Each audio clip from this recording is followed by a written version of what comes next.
booking days off well in advance, and potentially having to find people to cover their shifts, many other things. The point here is that there is a large degree of labor that goes into planning a touristic trip and so on. To make it worth it, that trip, you need sufficient relaxation to make up for both the process of organizing the trip and for the actual trip. So when they speak about the satisfaction, this literally is more on our side. The problem with side props in the world is that they will increase the stress of planning a road trip while also decreasing the satisfaction of having gone on a trip. Side prop model is one that creates entrance cap, right? This is the model that they propose. The problem with this is that you plan on a significant part of the trip before arriving, only to be told minutes later or days later that you cannot enter and you must go somewhere else. The last minute nature of this really increases the stress.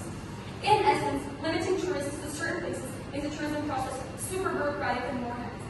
Because side props built to world travel is both stressful, less enjoyable, and hurts the economy as a whole, a significant number of people in props world would simply determine travel is not worth it. As such, the total number of tourists in the world would decrease, and any economic argument a side prop starts to hold about spreading economic benefits to other areas can be discounted on these grounds. And props' burden today is to defend this world in which the total number of tourists globally is decreased.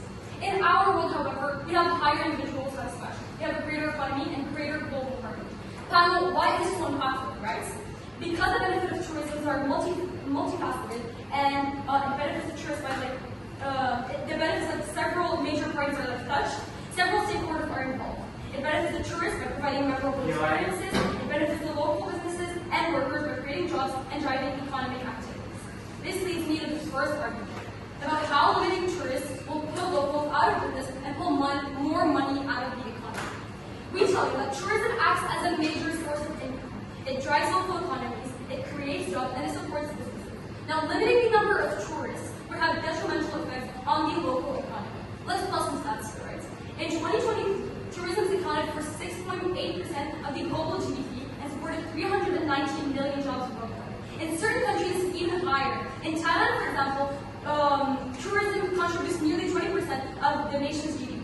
Limited tourism would literally devastate these economies and leads to increase in employment and reduced incomes for a million who rely on tourism for their livelihoods.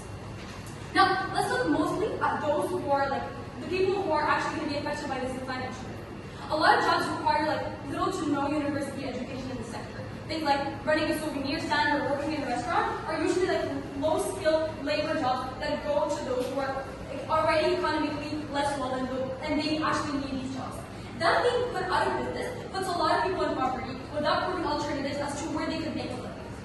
It makes an already vulnerable population and makes them even more vulnerable by simultaneously making all the local community as a whole poorer and less able to prosper. But literally not only that, even those who do have a university education